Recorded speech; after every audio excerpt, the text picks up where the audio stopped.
Pakipasa naman dyan. Gusto kong matikman yan. Ipasa mo sa gilid para di mahalatang may hiwagang umiikot sadyang nakakalibang na mabisang maramihan lalo pagkaanihan. Ano yan? Yun ang sabi nung di pa natitikman o palaban. Di noon kaya di ko hinindian ang sinagad. Kung hinigop di na pinakawalan sabay ubo gulong malalim paabot ng tubig. Mabang lumalalim lalo kinasasabik pa.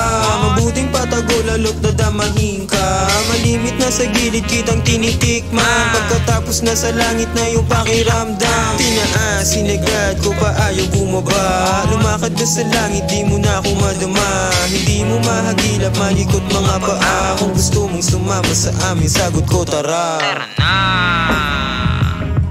Tara na. Inuumaga na pala. Tara na. Tara na. Teka lang. May verse pa ako eh. Teka lang, paabot mo na lang. Teka lang, paabot mo na lang. Teka lang, paabot mo na lang. Teka lang, paabot mo na lang.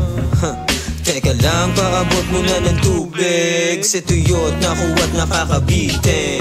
Kasabik ng nilalong kinagigil. Dala-dala hanggang sa may panaginip. Ang daming nakasilip pati yung makikitip. Masama ka raw tikman sabi nilang malimit. Ikaw yung kasagutan pagka magulo yung isip. Pag gusto kong tumakas magtatago lang sa gilid. Paghagod na milipit sa gara nakablikir. Pakaliwa yung pasa kala mo si Derek Fisher. Sweet pa to sa mister mo na mala Hitler. Ronda sa gabi sakay ng jeepney rap na tinted. Kami yung mga winner, mga hindi tumigil. Sa garang pagkadyakas lalo pagka nang gigigil. Sa amin nakatitig o tamang umiinit. Idilat mo yan sa'kin di kailangan namang nisip. Di baling sumagad, sumakay ka na lang. Malayo pa yung mararating mo kakabahan. Kung mangalay man paamo sa may kakapitan. Huwag mong alisin sa isip may mapupuntahan. Sumakay ka na lang. Malayo pa yung mararating mo kakabahan. Kung mangalay man paamo sa may kakapitan. Huwag mong alisin sa isip may mapupuntahan.